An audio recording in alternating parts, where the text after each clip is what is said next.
I do believe there is some sort of God, but however I don't necessarily know if it's like a man with a long white beard, if you know what I mean. People want evidence to believe in anything, whether it's religion, football, you want to know, the stats behind it, that's why you want to follow a team if they're good or not. Like I said, I think there probably was someone in the Middle East back then going around telling people stuff, but I'm not too sure whether it's true or not, yes. I think that's another thing that puts people off in Christianity, maybe, is it's hard to live by those 10 commandments. No one can really say they're a perfect person, because it's just not possible. Is it fair that he had to die and then Joe Bloggs gets a clean slate, you know? I'm a big believer in everything happens for a reason. Hey, just had a great conversation with a young man sitting on a bench, just taking some time off for some peace and just collecting his thoughts. But it seems like our paths crossed at the right time, because he was just having through some hard time maybe recently over the holiday period. Not too close to faith, even though some of his family members do have a much more of a Christian belief, Christian faith. But it's a good opportunity for me to just share what I believe and just remind him what the Christian faith is all about, and just encourage him to look into it more, to look personally, seek God directly, and to remind him who God is, that he loves us, that he seeks us, that he wants to restore a relationship with us.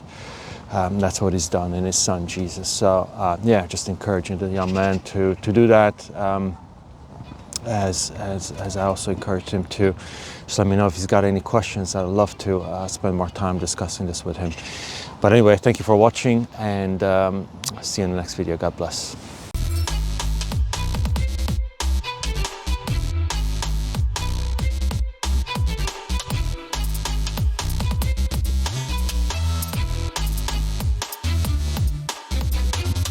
Like, do you have any faith, any religion, any belief specifically? I think when I was born, I was christened. Yeah. And so I got my family, especially my grandparents, they're religious, they go to church. They're my auntie in Northern Ireland, she's very big into that sort of stuff. So I don't necessarily say I practice religion, but I don't know, I do believe there is some sort of God, but however I don't necessarily know if it's a man with a long white beard, if you know what I mean. That's the sort of thing I like. I don't necessarily know, So yes, I do believe it, but I don't practice it, or I don't know, I don't necessarily pray or anything like that. Right. What would it is it something that kind of prevents you or puts you off from taking it to the next level, that activity of praying and doing more about it?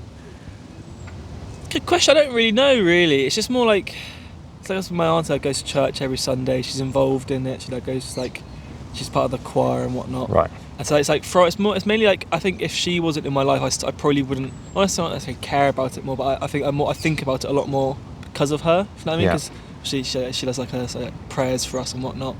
So I think because of her, I think about it more, and I don't know, and it's I don't know, solo thought sessions. I don't know, thinking about that, but I don't necessarily know what stops me necessarily being more active, or because I haven't gone to church in I don't know how many years, 10 plus maybe, but I don't really know why I don't. It's just more I just don't really. Just doesn't something that's not actively part of your, I guess. Yeah, it's not part of my I don't know, identity as such, I guess. Yeah. How would you describe, if you were to, I appreciate your you say granny's a little bit more into it, but you say you kind of have an understanding of, or some general belief that there is a God, but I'm assuming we're talking about Christianity here, not anything else, right? What would you say is the message of Christianity? What is it all about? What is its essence? What is it for? I think it's kind of having a belonging and having something to, I don't know, believe in. I think sometimes if you, I don't know, is going through life not really having anything to believe in, I don't know, if I drop dead tomorrow and that's it, I don't think that's not a nice thought, if you know what I mean. I think it's I think from my perspective, it's more having something to believe in, having something to aspire to, really. That's kind of how I see it, 'cause I don't necessarily the thought of, I don't know, I say if I was to die, that's it, 'cause I don't think that's why, I don't know, why I'm alive. I don't think it doesn't really make sense to me. I think there's something else in the afterlife. Whether that is, like I said, the stereotypical heaven, I don't know, in the clouds and whatnot. I don't know if that's what it is, but so that's kind of it, really. So. Yeah. I mean, do you feel like, I mean, there's quite a lot of claims that Christianity is making, right? I mean, I don't know how much of the Bible you may have read or heard or being sort of spoken of, but it talks about miracles. It talks about, Jesus walking on water and raising people from the dead. I mean, do you think that those elements of it, like, is there like a reality? Is there historicity? Have those things kind of happened? Well, I do think like miracles do happen. Like it's lots of things. There's like modern day, like people that can come out of comas and said that's it. But like I think my maybe problem with that is like where there's other religions say they have their beginnings, and then obviously you got science telling us about the Big Bang, like, and then we evolved from monkeys. Then Adam and Eve wouldn't make sense in a way. But I think there probably was some sort of figure like Jesus, maybe like. Who would go around preaching about God, but I don't necessarily know if those miracles actually happen, because it's hard to like get the historical evidence. But I think that's what puts off a lot of people, maybe especially probably my age as well.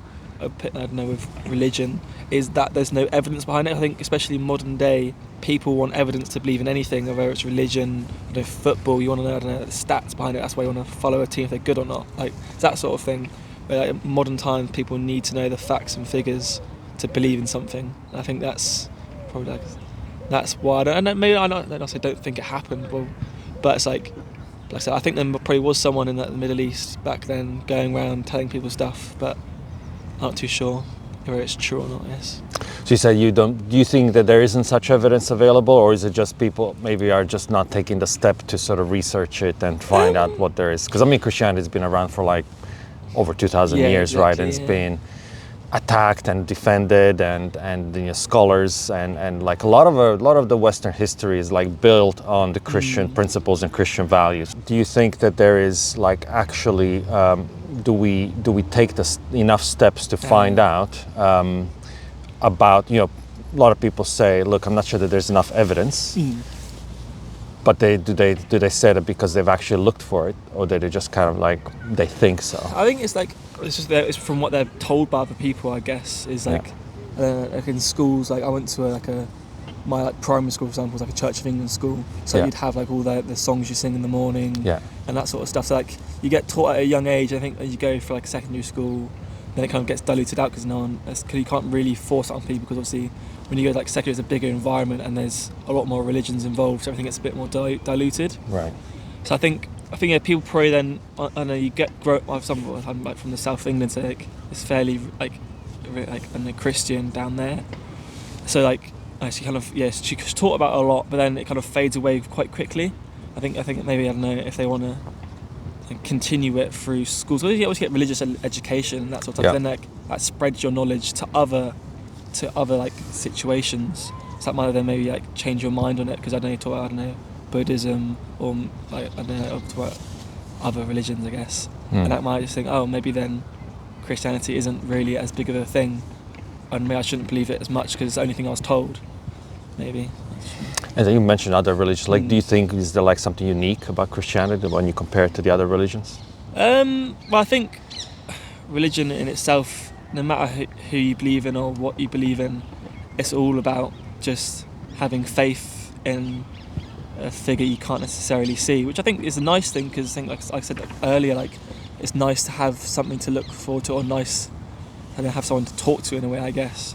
I think it's all religion in general going to just, everyone can, even if you're Muslim or Christian, you can always relate to each other because you have that faith in an almighty being, I guess. I think that's quite nice, because you may not necessarily believe in the same thing, however, that you can appreciate someone else's religion, because I don't practice it, but if you, for example, could appreciate someone else for having that faith in someone else.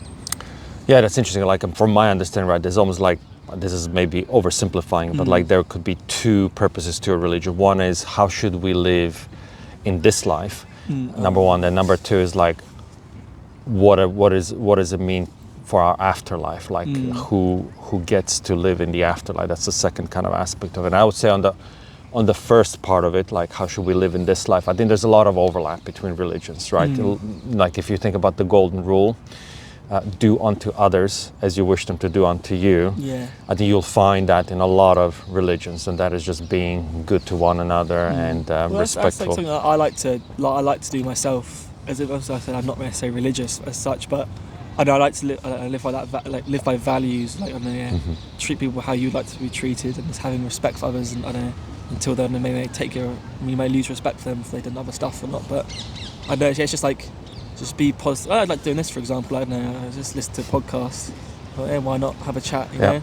And what if I say no? What I've got to lose? You know. Yeah, no, that's good stuff, and that's good attitude to have. But I would definitely applaud that. But then the second part of it, right, is that's where the differences start to become clear between religions and opinions, right? And the question is, what happens when we die, right? What happens when we die? I mean, you mentioned earlier in the conversation this idea of heaven and hell.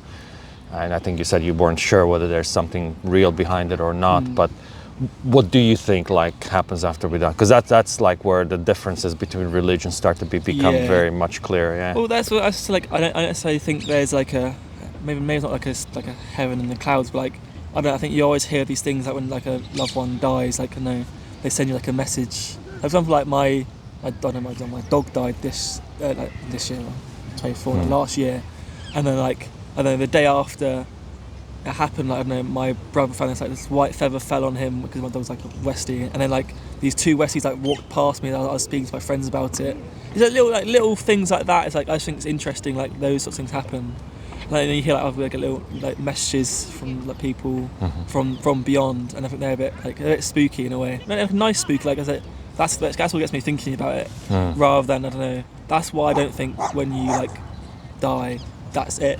Purely because I think these little things happen, and that kind of gives me a bit of faith, I guess, as such. Yeah. Now that's a kind of maybe the positive part of it, but like we often talk about hell as well, right? That's where no one wants to go there, right? Yeah. But like, who goes to hell? Well, I don't know. I guess if you're a sinner, I guess. But I think that's the thing is like I don't necessarily like I don't know, not like sin or whatever, but like. I don't think there's people like put off religion because I just want to live a life having fun and do what they want to do. Like I don't know, like drinking, that sort of stuff. I guess technically a sin in a way, but like I don't know. I think obviously there is such thing. Maybe like I said, like how you can send messages from beyond. I don't know if you have been an evil person. I think there are truly evil people in the world. I think that's just a fact. But like I think you maybe then can't do that sort of nice things afterwards, and maybe there is a hell, I guess. Maybe that is heaven. You can't do those little nice things, but right. Well, I mean, if you think about it again, going from a Christian perspective in the Bible, I mean, hell is described in quite stark terms. Like even Jesus speaks about it. Like he says words like, "The worm never dies," indicating that like there's a constant kind of rotting and decomposition of body. It's not a pleasant place, and then the fire never goes out, meaning there's like that's where we get the images of like fire and sort of those movies and stuff like this constant sort of heat and lack of water to assuage your thirst and things like that. So it's a very unpleasant place, but I think those are kind of images. But I think the general idea is that a place that is separate from God, like heaven would be a place where you are with God, just like Adam and Eve were. Presumably, like if you, I know sort of you talked about like the difference between science and not science, but let's assume Adam and Eve existed, but they were in the Garden of Eden with God. And that was a pleasant place to be because he was with them. You could speak to God like this, and who wouldn't want to kind of speak to their creator and their almighty like a friend, right? Whereas a place of hell is like God is absent. And because of his absence, all the blessings of his presence are absent with it. That's why you get fire, that's why you get decomposition, rot, and constantly kind of being there forever for eternity, right? So no one wants to go to hell. But then that question of who, we talk about sinners, sinners go to hell, presumably. What do you think is like you've heard of 10 Commandments, right? Yeah, know them, yeah. Like some of them, like thou shalt not kill. Thou shalt not kill, thou shalt not steal. If those were the standards for sin, right, as sinners, what do you think that sort of speaks of like people going to hell, right? Is there anyone who hasn't done But I think that's the struggle, because I think also those 10 things, like, I don't know, it's like I don't know, steal a loaf of bread to feed your family, that sort of thing. Like that's unfair. I think thou shalt not kill is a pretty obvious one. Like, don't do that. Yeah. Because even religion aside, that's just a horrible thing to do. Take life away from someone when that's not your power is to do so. But where am I going with this? Like, yeah, I think it's hard to live. I think that's another thing that puts people off in Christianity. Maybe is it's hard to live by those 10 commandments in modern day life. Especially like right now, like there's like a cost of living crisis. People can't afford things, and you might have to resort into like stealing stuff to live, and that's not necessarily fair to be pinned down by that. Yeah. And I guess maybe, I don't know, people then say that's just God's, I don't know, power that's trying to challenge you to make you do the right thing. But I don't know, if it's a single mother trying to feed her kids, it's a bit different, in my opinion. Yeah, I would agree with you. I think hopefully there is a sense in which, if there's a tremendous need, there's a certain sense of, I guess, understanding. But I would say, would you agree with me that we often go beyond that? And I think Jesus, if you again look at words of Jesus, he put the bar extremely high. He said, he said, you have heard that it is, it is wrong to kill. But I tell you that even if you think about your brother in anger, it is those you have murdered him in your heart. Yeah. Right. Or he said another one, which is for all of us men, like a devastating one. He said, you have heard you shall not commit adultery, which is another of the 10 commandments. But I tell you, even if you lust for a woman, it is almost as if you committed adultery with her in your heart. So he's talking about our thoughts, not just like, okay, you have to survive and then therefore you have to sort of do something you wouldn't have otherwise done, but he's looking at examining our thoughts and judging us by those, and that's pretty devastating, right? Well, I think that's another thing that would probably put people off, is like, I think that's something you necessarily can't live by. That's a very unrealistic thing to live by, in my opinion, because the 10 Commandments, you can work around them. But it's just like what you said, if you're thinking about it, Jesus would criticise you for.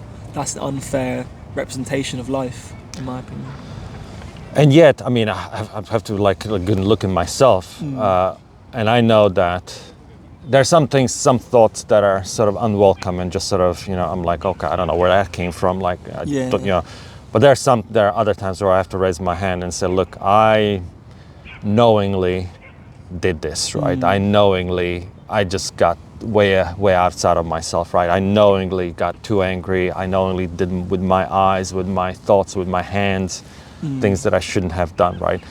Like, I guess, do we, putting aside all the things that just sort of happen, let's say randomly or for good reason, do you think anyone can stand before God with a clear conscience? Like saying, like, God, I'm just a human being, it's like, yeah. Well, probably realistically not, because I don't know, Tibetan monks, they live their life by just, I don't know, someone not even speaking, just doing like God's work, like that sort of thing. And maybe them at a push, but that's obviously a special circumstance. But the average everyday person, no way could go to their God and say, I've done nothing wrong, because in life, I don't know, I'm only 22, but I've probably done a few sins that God would frown upon. But yeah, I think no one, even like, I have good friends that are Christians and follow faith quite well, and I know in fact they still do wrong things. And they don't necessarily they know that's wrong or are self-conscious of it, but that's why I think no one can really say they're like a perfect person, because it's just not possible. I would agree with you. I mean, I would take it even further. Like, I would say people like the Pope, right? I mean, he's often held up as the sort of bastion of morality and righteousness. I mean, I think he's just as fallible as the rest of us. I think, Jesus even said in his words, like he said, look, there's no one righteous, not even one person, no one is good, he said. I was like, that's pretty stark, right? I mean, you can take Mother Teresa, Pope, the best person out there.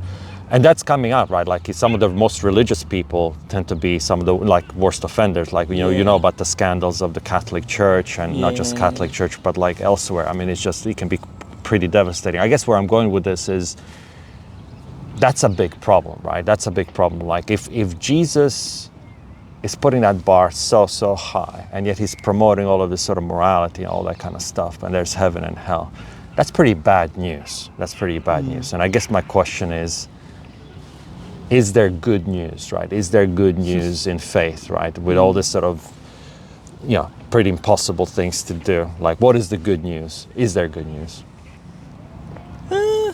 Well, as I referenced earlier at the start of this, I think the good thing is just, I don't know, having that faith, I guess, and having people around. I think it's a nice, it's quite consoling, like, I don't know, having a group of people around you that all believe in the same thing, and that's quite nice in a way.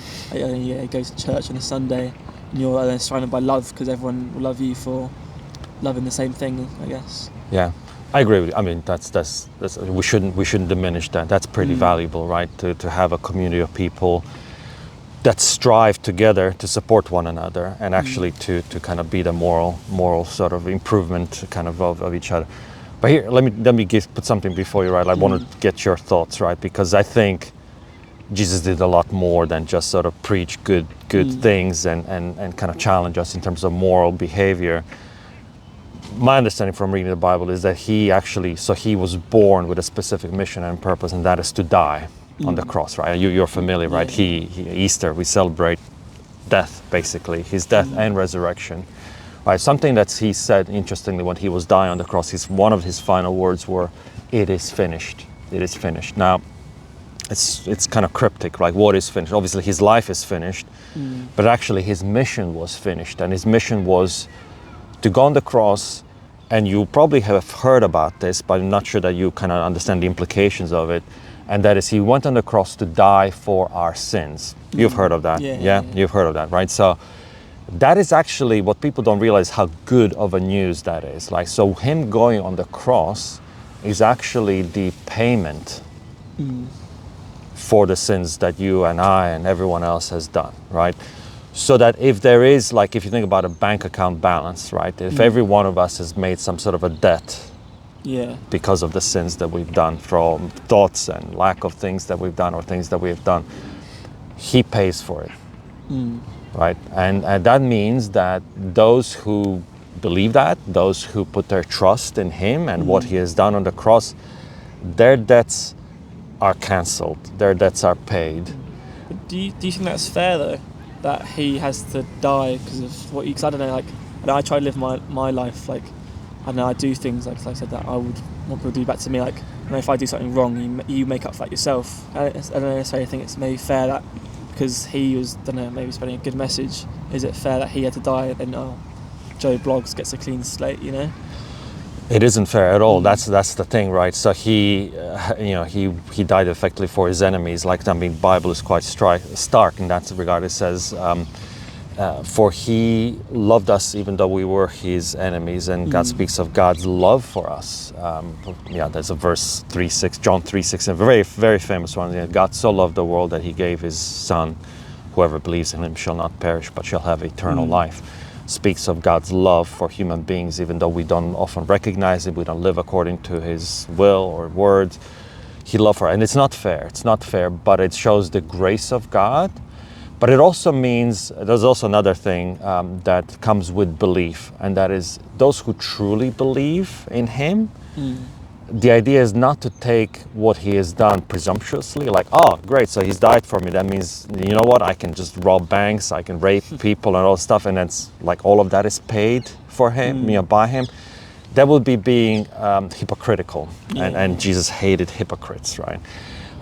But what the idea is that if you believe in him, you become his follower. And that means you want to do what he has spoken about, but no more out of earning your way into heaven, because you should by now know that you couldn't earn it because you are the one with a debt. But the debt's been paid, and so you're doing it out of thankfulness, out of gratitude that you're following him now, and you want to do good by him because of what he has done. I often liken it to a relationship like I have with my wife. So I'm married, and I love my wife.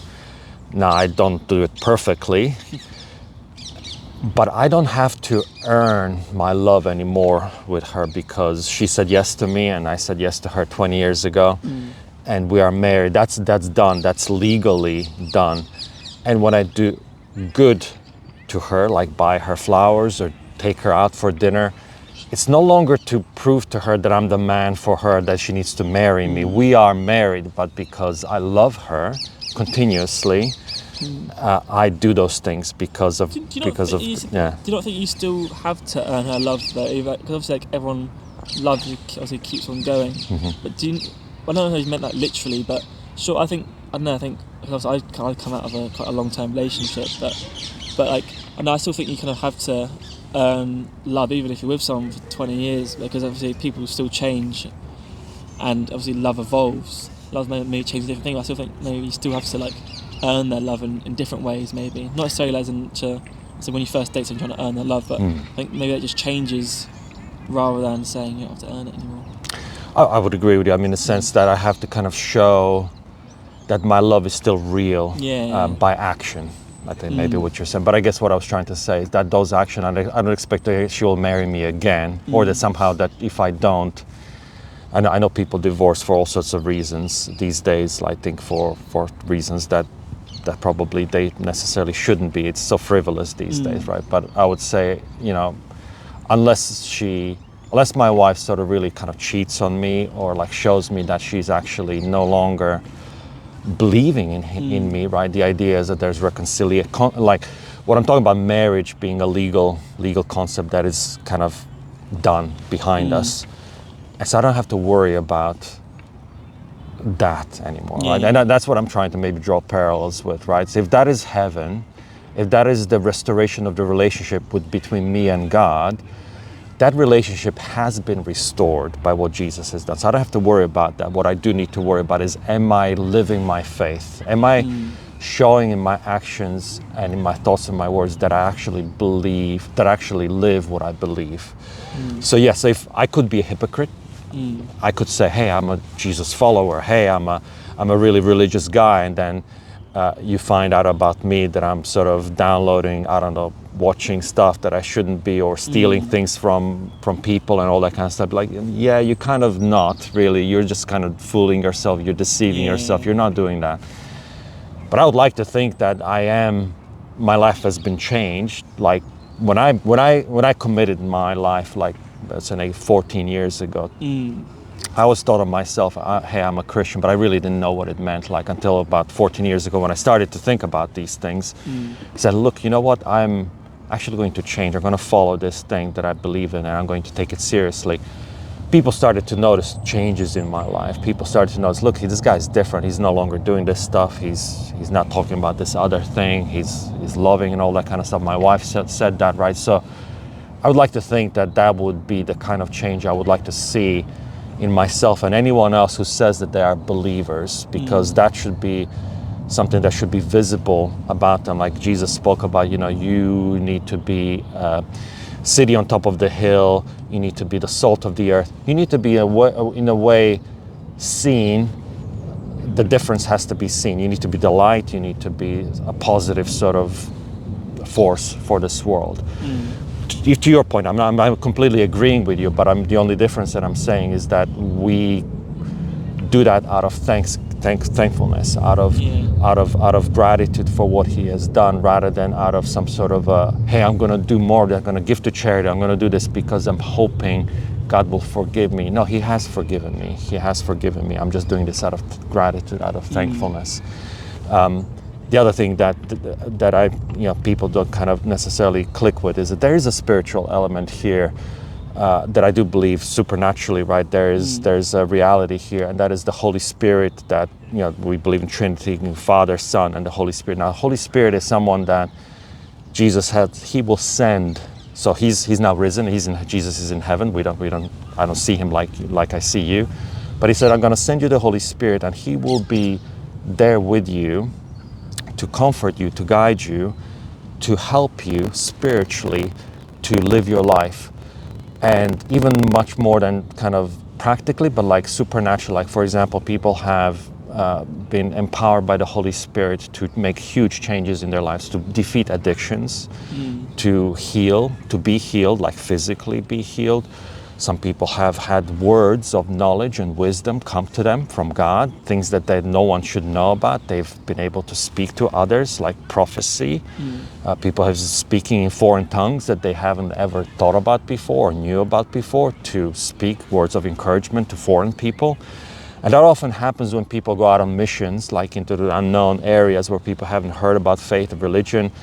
These gifts seem to be manifesting there especially more, because I think God is using them to basically reach people who may have never heard with signs that are powerful in a way to sort of show that this is real. This is not just... See, that's kind of what you're doing with this, in a way, is pushing your message. I know, it's like just getting other people's perspective. Is that kind of what you're doing with this? In a sense, I am. I mean, I'm obviously, you can see that I'm a Christian myself. Yeah. That is something I'm quite passionate about. Now, I'd like to say I'm doing it with respect. Like, I'm not expecting people to, oh, yeah, great. Now I'm sort of converted. I appreciate people are where they are, and there's nothing I can do to change that apart from telling them what I know, what has happened to me, and to encourage them to think about this to sort of think it through for themselves. What does it mean to them, and to consider Jesus and his words for what he has said about himself, about the kind of the good news, right, that he has given to us as people, and the hope that gives us. Yeah. So I don't know if that sort of makes sense to you. It's sort of it's something that I found very, when I first heard of it, very interesting. Like, obviously it took me a while then to still digest it, to think it through, but that's the least I expect. People would sort of go away, just sort of digest it, think about it. There's a huge amounts of questions that I'm sure people would have, but I found that when I asked the questions, like hard questions of creating, like, is the Bible true? Can I rely? Is it historical? What about science? And the science is saying all of these things, but the Bible is saying these things. Can they be reconciled? My background is actually in science, and that's what I studied, right? And I found pretty good answers to those questions. Good enough that even though I wouldn't say, look, I got it all sorted, but pretty good enough that I can put, like, it gives me a very solid foundations that I can build on and grow in my faith. Yeah. Fair enough. Yeah. I mean, how about you, sort of, in terms of your spiritual journey? Do you feel like it's something that's worth investigating in the future going forward, or? I don't know. I think I'm a big believer in everything happens for a reason. Like, I don't know, like today, I was walking and I wasn't really, because just clear my head. So I don't know, not like a bad Christmas, but like, I don't know, a few things happened. I know, annoyed me a bit. And I got a bit down bad, so I just came out for a walk to clear my head. There's been, I don't know, I've walked before.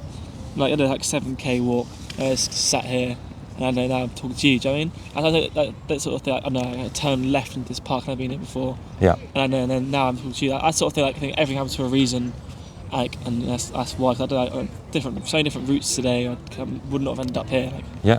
But like, I don't know, I think this is like a perfect example of what I kind of have a faith in, I guess, of, everything happens for a reason. It's gotta, even if you don't like it, I don't like what's like Christmas and New Year's, I didn't like what happened. However, now I'm gonna take that on me, take it on my shoulders, and grow from it. That's kind of how I see it. Yeah, no, absolutely. It's a very good way to put it. Everything happens for a reason. I mean, I when I go out to do this, right, and like I said, I do so with sort of stepping out in a bit of faith. It's not easy for me either to reach out to strangers. I'm not an extroverted kind of guy, but least of all kind of knowing what's going to happen. But I do pray before I go out. I say, God, look, do with me, send me to people who maybe need to hear about you, who need to be encouraged, who need to maybe be reminded.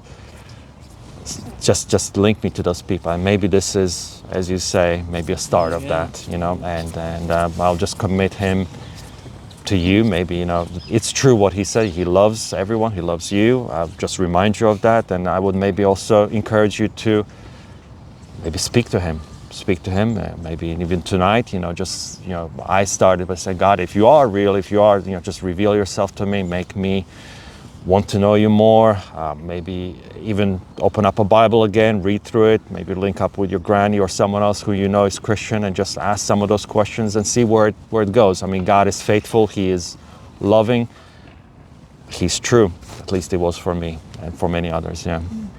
We'll see. Yeah. Thanks so much for your time and for obviously sharing your thoughts and your words. I really appreciate it. Yeah.